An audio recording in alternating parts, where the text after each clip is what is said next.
अगर आप छत्तीसगढ़ के निवासी हैं और एक अभिभावक हैं, तो आज की यह खबर आपके लिए बेहद जरूरी है। आपके बच्चों की शिक्षा और उनके भविष्य से जुड़ा एक बहुत बड़ा बदलाव राज्य सरकार ने किया है। अक्सर हम देखते हैं कि शिक्षा का अधिकार यानी RTE एक्ट गरीब और मध्यम वर्गीय परिवारों के लिए किसी वरदान से कम नहीं है, लेकिन अब छत्तीसगढ़ स्कूल शिक्षा विभाग ने RTE के तहत होने वाले एडमिशन की प्रक्रिया में एक ऐसा फैसला लिया है जिससे प्राइवेट स्कूलों में दाखिले का पूरा गणित बदलने वाला है।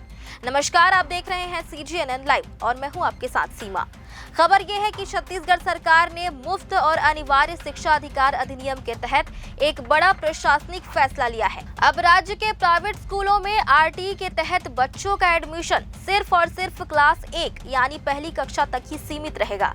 जी हाँ, आपने सही सुना।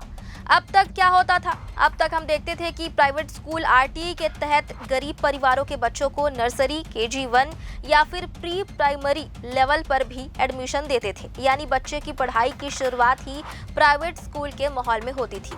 लेकिन स्कूल शिक्षा विभाग द्वारा जारी नए आदेश और प्रशासनिक मंजूरी के बाद अब नर्सरी और प्री प्राइमरी कक्षाओं में RTE के तहत मुफ्त दाखिला बंद कर दिया गया है। यह व्यवस्था आने वाले नए एकेडमिक सेशन से ही लागू हो जाएगी। अब सवाल यह है कि सरकार ने ऐसा क्यों किया और इसका आधार क्या है?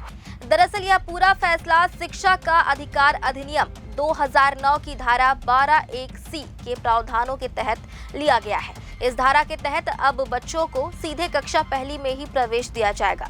विभाग का मानना है कि RTE का मूल उद्देश्य 6 से 14 वर्ष तक के बच्चों को अनिवार्य शिक्षा देना है और औपचारिक शिक्षा की शुरुआत कक्षा 1 से मानी जा रही है। लेकिन इस फैसले का दूसरा पहलू भी है जिसे समझना बहुत जरूरी है।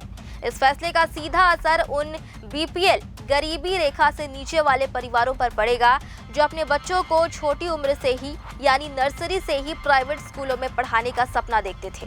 पहले सिस्टम ये था कि अगर बच्चे का एडमिशन नर्सरी में हो जाता था तो वह आगे की पढ़ाई उसी स्कूल में जारी रखता था। लेकिन अब माता पिता को बच्चे की शुरुआती पढ़ाई यानी नर्सरी और KG के लिए या तो सरकारी आंगनवाड़ी का रुख करना होगा या फिर अपनी जेब से पैसे खर्च करके प्राइवेट प्ले स्कूल में भेजना होगा और फिर क्लास 1 में RTE के लिए अप्लाई करना होगा। यह फैसला प्राइवेट स्कूलों के एडमिशन प्रोसेस में एक बहुत बड़ा बदलाव लेकर आएगा। कई जानकारों का मानना है कि इससे प्राइवेट स्कूलों पर पड़ने वाला आर्थिक बोझ कम हो सकता है, लेकिन अभिभावकों के लिए चिंता बढ़ गई है। शिक्षा विभाग ने प्रस्ताव को मंजूरी दे दी है, जिसका मतलब है कि अगले सत्र से जब आप फॉर्म भरेंगे तो आपको नर्सरी का विकल्प शायद ना मिले, सीधे क्लास 1 का विकल्प ही दिखेगा। यह खबर अभी ताज़ा है और इस पर अभिभावक संघों की क्या प्रतिक्रिया आती है यह देखना दिलचस्प होगा। लेकिन फिलहाल के लिए नियम स्पष्ट है, RTE का मतलब अब सीधे क्लास 1। इस बड़े बदलाव पर आपकी क्या राय है? क्या सरकार का नर्सरी एडमिशन बंद करना सही है? हमें कमेंट करके जरूर बताएं। अगर यह जानकारी आपको काम की लगी हो तो वीडियो को लाइक करें और छत्तीसगढ़ की हर बड़ी अपडेट के लिए चैनल को सब्सक्राइब करना ना भूलें। मिलते हैं अगले वीडियो में। नमस्कार।